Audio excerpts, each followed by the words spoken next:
मुख्यमंत्री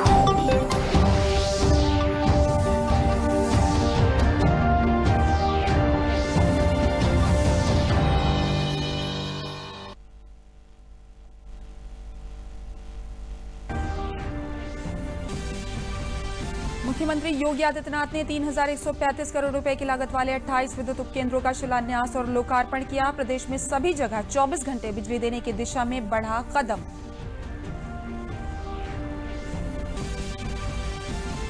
वास्तविक नियंत्रण रेखा पर सैन्य गतिरोध दूर करने के लिए भारत और चीन के बीच आज हो रही है उच्च स्तरीय सैन्य बातचीत। भारतीय पक्ष तनाव घटाने के साथ ही यथास्थिति बहाल रखने पर दे रहा है जोर।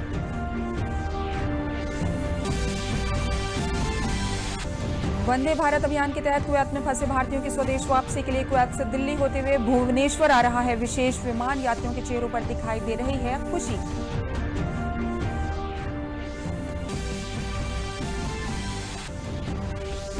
और प्रवासी श्रमिकों को बुंदेलखंड के ललितपुर जिले में मनरेगा के तहत तेंदुपत्ता तोड़ने का मिल रहा है काम। जिले में 81 तेंदुपत्ता जमा केंद्र बनाए गए। श्रमिकों को उनके बैंक खातों में मिल रहा है पारिश्रमिक। नमस्कार, मैं हूं तरन्नुम रिजवी। अब समाचार विस्तार से। मुख्यमंत्री योगी आदित्यनाथ ने उत्तर प्रदेश में हर जगह पर 24 घंटे बिजली आपूर्ति देने के लिए अपने अभियान पर बड़ा कदम बढ़ाया है। उन्होंने आज लखनऊ स्थित अपने सरकारी आवास पर 3,135 करोड़ रुपए की लागत से बने 28 विद्युत उपकेंद्र का शिलान्यास तथा लोकार्पण किया। इस अवसर पर मुख्यमंत्री योगी आदित्यनाथ ने कहा कि इतने उपकेंद्र मिलने के बाद से प्रदेश में विद्युत आपूर्ति व्यवस्था और बेहतर होगी। मुख्यमंत्री योगी आदित्यनाथ ने कहा कि लॉकडाउन में भी उत्तर प्रदेश देश का पहला ऐसा राज्य है जहां पर इतनी योजनाओं का लोकार्पण तथा शिलान्यास किया गया। मुख्यमंत्री ने कहा कि उत्तर प्रदेश पावर कॉरपोरेशन अपने काम में पूरी तत्परता के साथ लगा है। आमजन की भावना का सम्मान करने के साथ उनको संकट में समय में भी अच्छी आपूर्ति दी जा रही है। प्रदेश के हर किसान, मजदूर तथा गरीब के साथ पावर कॉरपोरेशन ने न्याय किया है। संकट के समय में भी उत्तर प्रदेश पावर कॉरपोरेशन उत्तर प्रदेश के 32 करोड़ लोगों के साथ खड़ा है।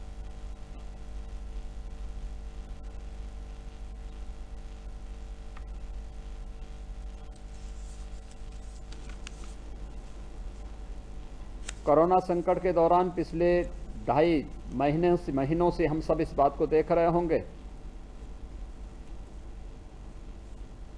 कि बिना लॉकडाउन की परवाह किए बगैर विद्युत की आपूर्ति सुनिश्चित करने में पावर कॉरपोरेशन ने प्रदेश के अंदर बहुत अच्छी सफलता प्राप्त की। उन क्षेत्रों को जहां पर आपदा के कारण ट्रांसमिशन लाइन को व्यापक क्षति पहुंची, वहां पे हो सकता है कुछ समय भले ही लगा हो, लेकिन सामान्यतः पूरे प्रदेश में विद्युत वितरण की स्थिति इस दौरान भी बहुत शानदार रही और कहीं से भी शिकायत का अवसर प्राप्त नहीं हो पाया। ये जनता के प्रति अपनी जवाबदेही के साथ ही पावर फॉर ऑल के लक्ष्य को प्राप्त करने की दिशा में पावर कॉरपोरेशन के द्वारा उठाए गए कदमों की एक नई श्रृंखला है। मुझे बताते हुए प्रसन्नता है कि आज प्रदेश सरकार 1881.75 करोड़ रुपए की लागत से जिन परियोजनाओं को पूरा किया गया है उनका लोकार्पण का कार्यक्रम संपन्न हो रहा है। 1,253.56 करोड़ रुपए की लागत से नई योजनाओं का शिलान्यास का कार्यक्रम यहां पर आज संपन्न हो रहा है और इन कार्यक्रमों को तेजी के साथ आगे बढ़ाने के लिए प्रदेश सरकार भी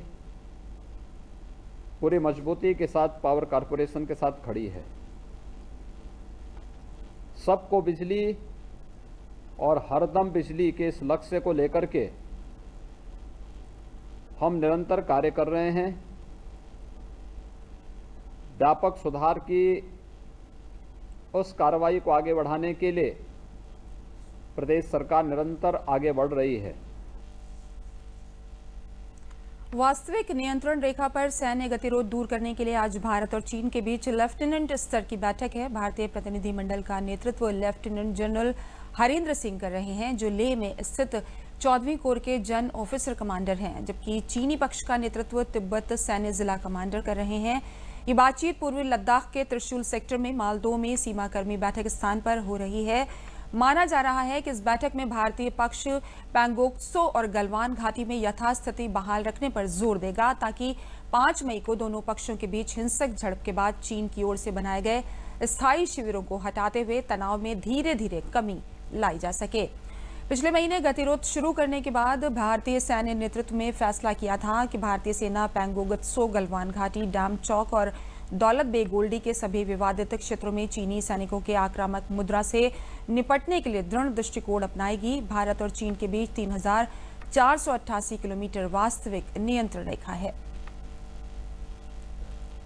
भारत चीन की बैठक के बाद भारतीय सेना की ओर से बयान जारी किया गया है। भारतीय सेना ने कहा कि भारतीय और चीनी अधिकारी भारत चीन सीमा क्षेत्र में मौजूदा स्थिति से निपटने के लिए स्थापित सैन्य और राजनयिक चैनलों के माध्यम से बातचीत कर रहे हैं। सेना की ओर से सलाह दी गई है कि वास्तविक नियंत्रण रेखा पर भारत और चीन के बीच मौजूदा गतिरोध को लेकर मीडिया को अटकलों के आधार पर आधारहीन रिपोर्टिंग करने से बचना चाहिए और कहा कि स्तर पर इन बैठकों के बारे में अटकलें लगाना या आधारहीन रिपोर्टिंग करना सहायक नहीं होगा। दिल्ली दंगों को लेकर दिल्ली पुलिस ने एक और चार्जशीट दाखिल की है। ये चार्जशीट 27 साल के राहुल सोलंकी की हत्या से जुड़ी हुई है। 24 फरवरी को इस साल दयालपुर पुलिस स्टेशन इलाके में शिव विहार तिराहे के पास हुए सांप्रदायिक दंगे में राहुल की हत्या हुई थी। पुलिस ने इस मामले में सीसीटीवी फुटेज और साजिशों के आधार पर 7 लोगों को गिरफ्तार किया, जो अभी न्यायिक हिरासत में हैं। राहुल सोलंकी उत्तम नगर से सिविल इंजीनियरिंग डिप्लोमा कर रहा था।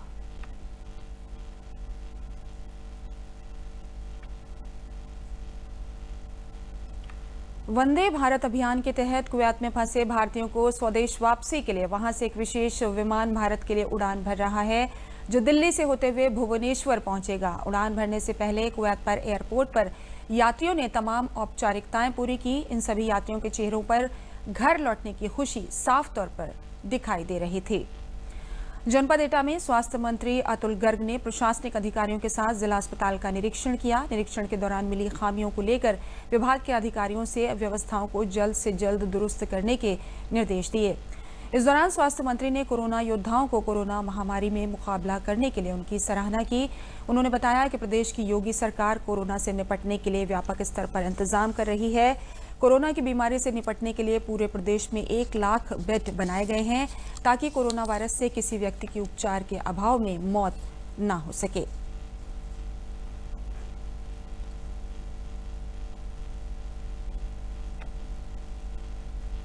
हमारे यहाँ जो मरीज हैं इस समय करीब 3,500 एक्टिव मरीज। कितने?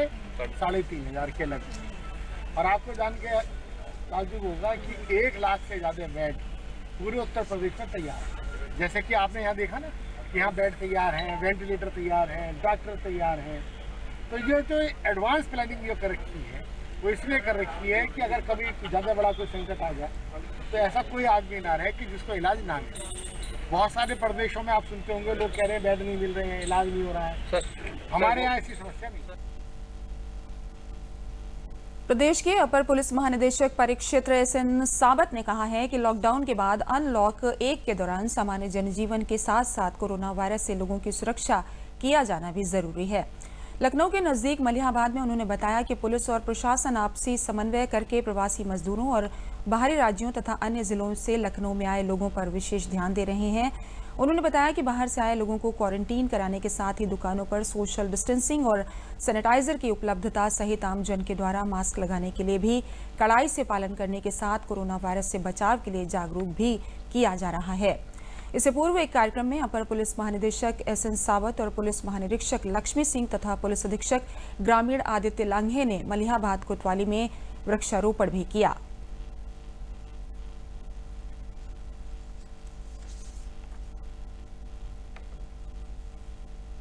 हम लोग अगर ऐसे बताएं तो कुछ चीज़ों पर जो विशेष ध्यान दे रहे हैं। पहली बात है, जो बाहर से जो व्यक्ति आ रहे हैं, चाहे हमारे कामगार साथी जो बाहर से आए हुए हैं उनको क्वारंटाइन किया गया है और उस क्वारंटाइन के दौरान वो क्वारंटाइन को भंग ना करे उसके लिए ग्राम निगरानी समिति बनाई गई है, मोहल्ला निगरानी समिति बनाई गई है, ताकि वो दूसरों को, अगर बाई चांस वो संक्रमित हो भी जाते हैं तो उनका इलाज भी हो, और लेकिन उसके साथ साथ वो दूसरों को संक्रमित ना करे। ये एक बहुत बड़ा चैलेंज है, लेकिन उसको बहुत अच्छे ढंग से प्रशासन एवं पुलिस द्वारा तथा हमारा स्वास्थ्य विभाग द्वारा किया जा रहा है। उसके बाद जो हमारे भी दुकानें खुल गए हैं, वो दुकान में जो सोशल डिस्टेंसिंग मेंटेन करने की जो बात है, ये निश्चित रूप से ये भी बड़ा चैलेंज है, इसके लिए प्रयास किया जा रहा है। तीसरा है कि जो मास्क पहनना कंपलसरी किया गया है, पब्लिक प्लेसेस में थूकेंगे नहीं, उसके बारे में भी बताया गया है और उसके बारे में कानून बनाया गया है, तो उसकी दिशा में भी जो एनफोर्समेंट की कार्रवाई भी पुलिस द्वारा किया जा रहा है। ये सब बड़ा चैलेंज है। ललितपुर जिले में विश्व पर्यावरण दिवस पर श्रमिकों को वितरित किया जा रहा है तेंदुपत्ता तुड़ाई का पारिश्रमिक। वन उपज पर निर्भर रहने वाले श्रमिकों को इस महामारी में नगद भुगतान के साथ साथ बैंक खातों में भी धनराशि का लाभ मिल रहा है। जिले में तेंदुपत्ता का कार्य इन दिनों काफी प्रगति पर है। सोशल डिस्टेंसिंग के साथ एवं मास्क लगाकर तेंदुपत्ते के बंडल बनाने एवं संग्रहण का काम जोरों पर है। जिले भर में 81 तेंदुपत्ते के कलेक्शन सेंटर बनाए गए हैं। इनके माध्यम से 12,000 मानक बोरे तेंदुपत्ते तोड़ने का कार्य किया जा रहा है। इस कार्य में हजारों की संख्या में जहां अशक्त व्यक्तियों को भी प्राथमिकता से आर्थिक लाभ प्रदान किया जा रहा है, वहीं प्रवासी श्रमिकों को भी बड़ा लाभ मिल पा रहा है।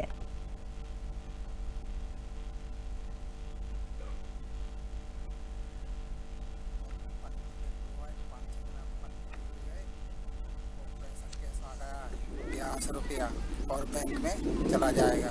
और मजदूरी मिली, काम किया, 10 रुपया नगद पाए, बाकी के बैंक में चले गए। इसमें ग्रामीणों को प्रथम 5 दिन का लगभग 1100 रुपया नगद भुगतान किया जाएगा, जो भी तेंदुपत्ता लाएंगे हमारे फड़ पर, और उससे जो अधिक की धनराशि रहेगी उनके खाते में सीधे क्रेडिट कर दिया जाएगा। नगद भुगतान का उद्देश्य ये है कि ग्रामीण जो है स्वयं अपना भोजन आदि की जो भी व्यवस्था करना चाहे नगद पैसे प्राप्त करके, और वो 5 दिनों का कर लेते हैं। इसमें हमारे यहाँ 81 फड़ लगाए जाएंगे पूरे जनपद में, और हमारा लक्ष्य है कि लगभग 12,000 मानक बोरे पत्तों का यहाँ एकत्रितकरण किया जाएगा, जिसमें लोगों को भारी रोजगार मिलेगी। इसमें केवल नवयुवक ही नहीं, जो घर में काम करने में अशक्त व्यक्ति हैं, वो भी तोड़े हुए पत्ती से गड्डी बना लेते हैं और उसके उपरांत उनके घर के युवक ले जा कर के फड़ों पर उसको गिनवा करके संग्रहित कराते हैं, और उसके बदले उनको धनराशि जो है उनके खाते में भेज दी जाती है। कोरोना महामारी से जूझ रहे गरीबों के बीच प्रयागराज में चिकित्सक भी राशन बांटने के लिए आगे आ रहे हैं। प्रयागराज के डॉक्टर कृष्ण शरण सिंह मार्च के महीने से ही घर घर जाकर जरूरतमंद लोगों को आटा, दाल, चावल, चीनी, सरसों और तेल, साबुन जैसी जरूरत की चीजों के पैकेट बनाकर वितरित कर रहे हैं। जिला प्रशासन ने भी उनके अच्छे कार्यों को देखते हुए एक गाड़ी और अपने कुछ कर्मचारी उनको इस मुहिम में सहायता करने के लिए मुहैया करा दिए हैं।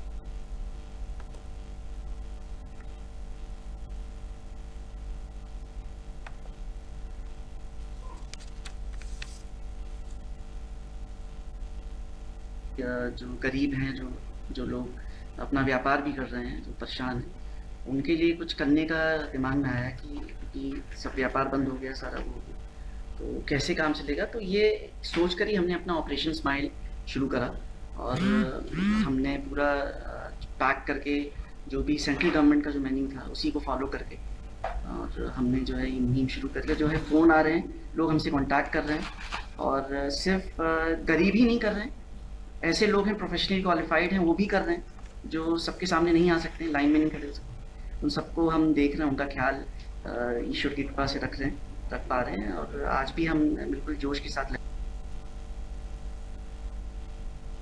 सूखे की मार झेल रहे बुंदेलखंड के किसानों के लिए एक राहत की खबर सामने आई है। अब यहाँ के किसान अपने खेतों में कम लागत में अधिक आमदनी की फसल तैयार कर सकते हैं। जालौन के एक युवा किसान ने आधुनिक शिक्षा, विज्ञान और टेक्नोलॉजी का सहारा लेकर अपने खेतों में औषधीय फसल की खेती करके अपनी आय को कई गुना बढ़ा लिया है। जालौन जिले में किसान ने सतावर की खेती कर लाखों रुपए का मुनाफा कमाया है। ये एक औषधीय पौधा होता है जो विभिन्न रोगों में काम आने के अलावा इंसान की इम्यूनिटी पावर को सबसे ज्यादा बढ़ाने में मदद करता है। इस पौधे की जड़ों का इस्तेमाल कई तरह की दवाओं में भी किया जाता है।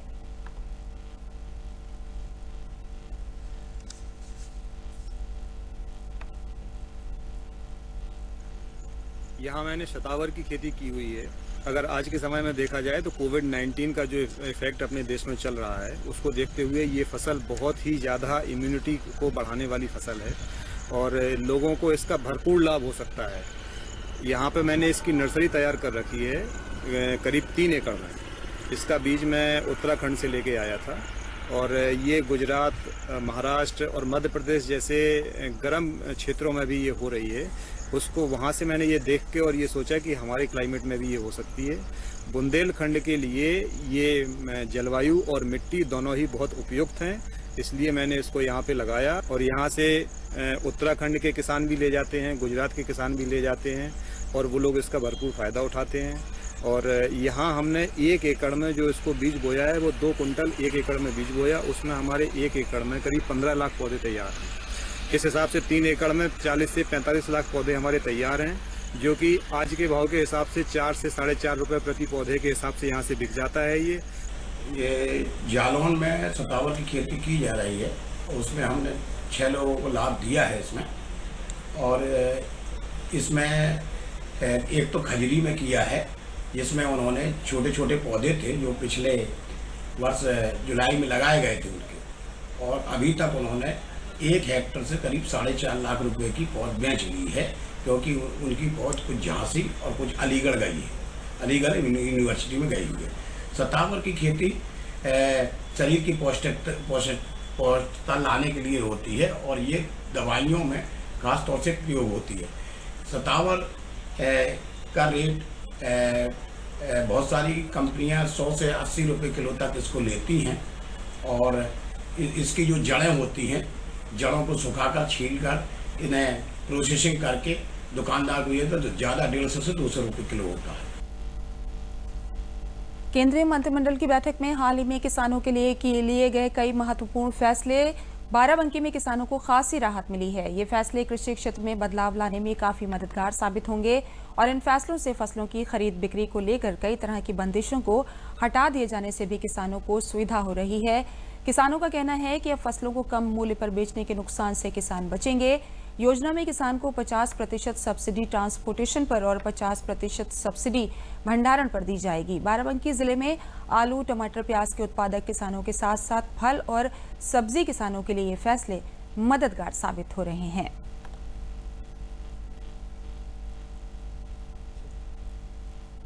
केंद्र सरकार की कैबिनेट द्वारा ली गई और कल अहम बैठक में छोटे किसानों के लिए काफ़ी कुछ किया गया, जिसमें छोटे किसान अभी तक मंडी में अपनी उत्पाद बेचने के लिए काफ़ी दिक्कतों का सामना करते थे, जो अब सरकार ने कहा है कि हम एपीओ बना के छोटे छोटे किसानों को प्रोत्साहित करेंगे, जो अपने उत्पाद को एक जगह से दूसरे ज़िले में, एक प्रदेश से दूसरे प्रदेश में ले जाकर आसानी से बेच सकेंगे, जहां उन्हें अच्छी कीमत मिले। हम किसान अपने उत्पाद को, जो हमारा सामान पैदा होता था, उसको अपने ज़िले में और इंस्पेक्टर राज से बहुत हमको सताया जाता था, उसमें इंस्पेक्टर राज भी ख़त्म कर दिया, मंडी भी ख़त्म कर दिया, और हम अपने एक दूसरे प्रदेश में ले जाके बेच सकते हैं। दूसरी चीज़ कि जो एक बियर हाउस की व्यवस्था कर दी है सरकार ने, बियर हाउस में हम अपना जो सामान, हमारा अनाज पैदा हो, जो भी जिन्स पैदा होते हैं, उनको हम अपने मतलब तुरंत बेच के किसान को तुरंत काम होता है दूसरी फसल के लिए, तो उसका 50% हमको मिल जाएगा, और जब हमारा बहुत रेट हाई होगा बाज़ार का, तब हम अपने सामान को बेचेंगे, तो उससे हमारा आज हमारे देश के प्रधानमंत्री परम आदरणीय नरेंद्र भाई मोदी और हमारे देश की वित्त मंत्री निर्मला सीतारमन जी ने जो किसानों को न्यूनतम समर्थन मूल्य में बढ़ोतरी का बड़ा तोहफा दिया है। सरकार ने रबी की फसलों में न्यूनतम समर्थन मूल्य को मंजूरी दी है, जिसको गेहूं के 1840 के सापेक्ष 85 रुपये की वृद्धि करके 1925 रुपये का समर्थन मूल्य घोषित किया है। हम किसानों के लिए इस कोरोना महामारी में ये किसानों की माली हालत को सुधारने में मील का पत्थर साबित होगा। उन्नाव के बीघापुर तहसील के जगतखेड़ा गांव में लॉकडाउन और कोरोना वायरस के संकट काल में मनरेगा से मिली मजदूरी गरीबों के लिए सहायक साबित हो रही है। इससे जरूरतमंद गांव के पुरुषों को लगातार काम मिल रहा है और गांव की महिलाओं को भी उनके घर के करीब काम मिलने से इस मुसीबत के वक्त में खासी तसल्ली मिली है। उनके घर का चूल्हा जलने के लिए वे प्रधानमंत्री मोदी का शुक्रिया अदा कर रही हैं।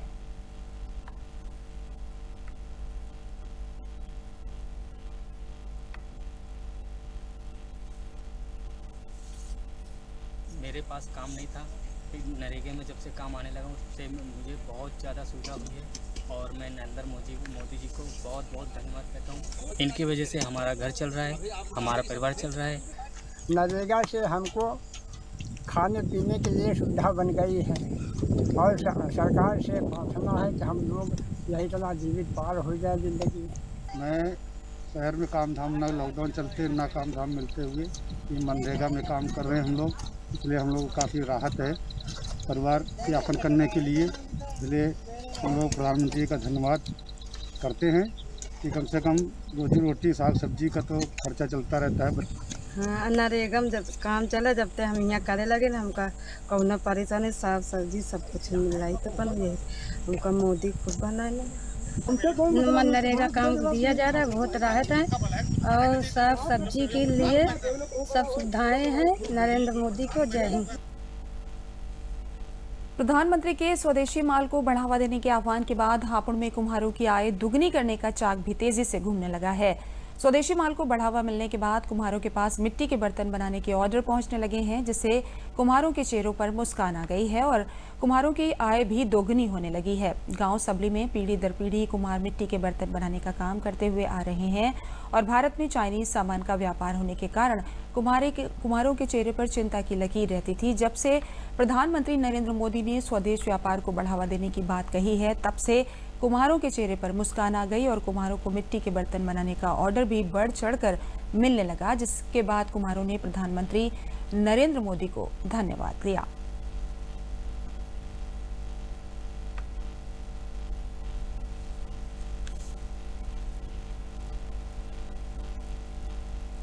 अब हर आदमी घड़े का पानी पी रहा है जी, कुल्हड़ में चाय पी रहा है। बहुत बढ़िया काम करा जी, तो यहाँ का माल ही रहने दिया। मेरा मिट्टी का काम है, घड़े बनाता हूँ और अपने देश की अपनी बात होती है। मेरे बर्तनों के ऑर्डर आ लगे हैं।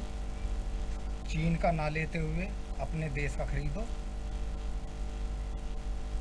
अपने देश का खरीदो और इसमें हमें भी लाभ होएगा और आपको भी होएगा।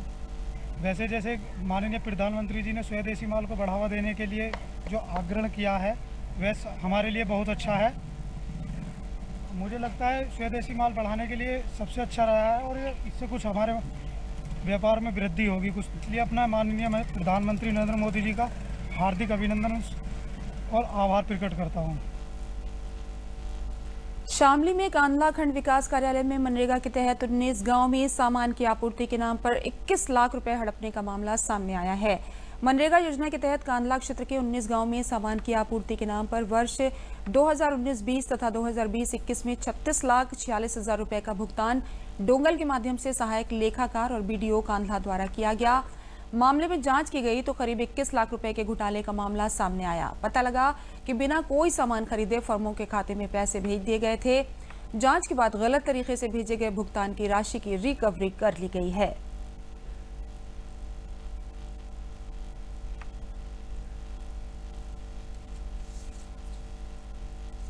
ये कांदला ब्लॉक का मामला है जिसमें 19-20 के मनरेगा कार्यों के सापेक्ष में कुछ धनराशि लगभग 21 लाख रुपया विड्रॉ किया गया है और बिना प्रोसीजर फॉलो किए गया विड्रॉ किया गया है और कोई कार्य भी मौके पे दिखाई नहीं दिए हैं। इनकी सीडीओ साहब ने विकास विभाग के अधिकारियों की टीम बना के जांच करी थी और 5 ऐसे हमारे वेंडर थे जिनके खातों में पैसा निकाला गया था विदाउट एनी प्रोसीजर। उनके खाते सीज कर दिए गए थे और उनकी ब्लैक लिस्टिंग की कार्रवाई जो है वो शुरू कर दी गई थी। पैसा पूरा रिकवर हो गया है, परंतु वीडियो के खिलाफ जांच करने के लिए उनके उच्च विभाग रूरल डेवलपमेंट मिनिस्ट्री जो हमारी है वहाँ पे भेजा गया है लखनऊ में, ताकि उनके खिलाफ कार्रवाई हो। इस मौके इस जांच का संज्ञान लेते हुए केरल में गर्भवती हथनी की निर्मम हत्या झकझोर देने वाली खबर के बाद उत्तराखंड से गजराज और इंसानी संबंधों को लेकर एक अच्छी खबर सामने आई है। राज्य के राजाजी नेशनल पार्क से सटे इंसानी आबादी वाले इलाके हाथियों को संभावित खतरों से बचाने के लिए सोलर फेंसिंग लगाने का काम चल रहा है। इंसानी आबादी से उन्हें दूर रखने के लिए साउंड सिस्टम की मदद ली जा रही है। देखते हैं ये रिपोर्ट। उत्तराखंड में राजाजी नेशनल पार्क से सटे आबादी वाले क्षेत्रों में वन्य जीवों को बचाने और मानव वन्य जीव के बीच संघर्ष को रोकने के लिए सोलर फेंसिंग लगाने का काम चल रहा है। वहीं रेलवे ट्रैक पर भी इन दिनों हो रहे हाथियों के मूवमेंट को देखते हुए हरिद्वार से रायवाला के बीच रेलवे सोलर फेंसिंग लगा रहा है। राजाजी नेशनल पार्क के वन्य जंतु प्रतिपालक कोमल सिंह ने बताया कि लॉकडाउन के कारण बीच में ट्रेन का संचालन बंद था, लेकिन अब ट्रेनों का संचालन धीरे धीरे शुरू हो रहा है। इस दौरान रेलवे ट्रैक पर हाथियों की आवाजाही भी देखी गई है। इसके लिए रेलवे ट्रैक के दोनों ओर पार्क कर्मियों द्वारा लगातार निगरानी भी जारी है।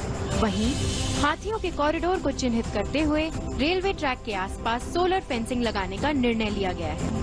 इससे बीट से संबंधित है, जो रेलवे ट्रैक गुजरता है, वो संबंधित फॉरेस्ट गार्ड है, फॉरेस्टर है, इन सबको निर्देश दिए गए हैं।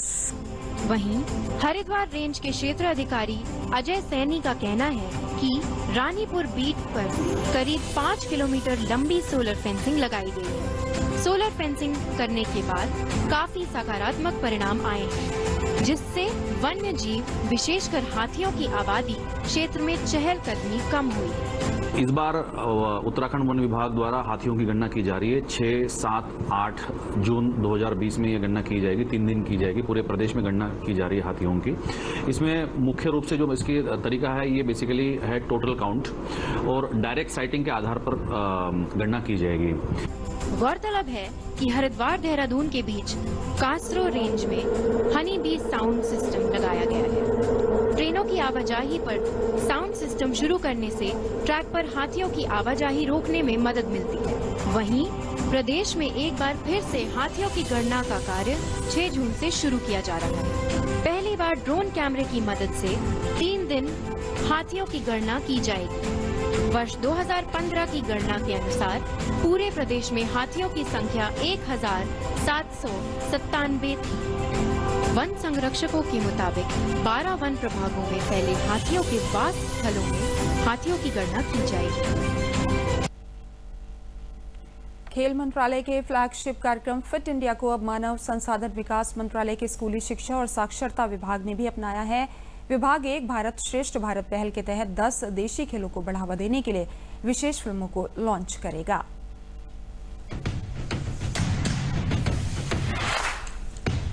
अपने देश के कुछ ऐतिहासिक खेल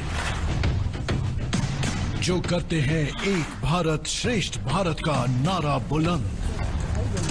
देखिए भारत के इंडिजिनस स्पोर्ट्स और चलिए एक रोचक सफर पर हमारे साथ। Indigenous sports of India coming soon.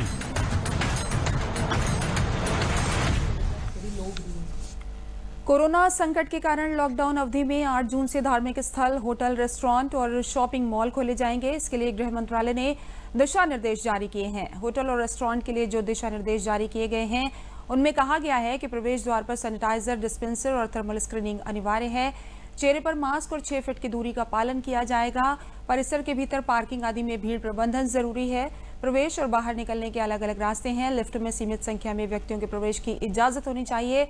वहीं अतिथियों की ट्रैवल हिस्ट्री का ब्यौरा और सेल्फ डिक्लेरेशन का फॉर्म भरवाना जरूरी है। रिसेप्शन पर हैंड सैनिटाइजर का इस्तेमाल जरूरी है। बुजुर्ग, गर्भवती महिलाओं को अतिरिक्त सावधानी जरूरी है।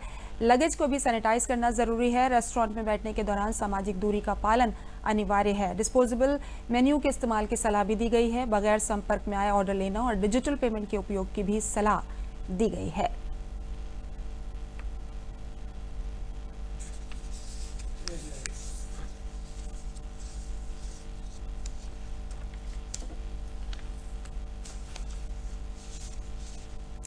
अंत में प्रमुख समाचार एक बार फिर।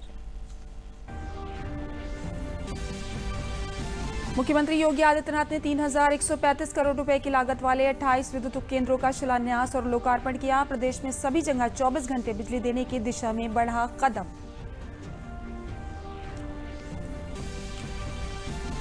वास्तविक नियंत्रण रेखा पर सैन्य गतिरोध दूर करने के लिए भारत और चीन के बीच आज हो रही है उच्च स्तरीय सैन्य बातचीत। भारतीय पक्ष तनाव घटाने के साथ ही यथास्थिति बहाल रखने पर दे रहा है जोर। वंदे भारत अभियान के तहत कुवैत में फंसे भारतीयों को स्वदेश वापसी के लिए कुवैत से दिल्ली होते हुए भुवनेश्वर आ रहा है विशेष विमान। यात्रियों के चेहरों पर दिखाई दे रही है खुशी।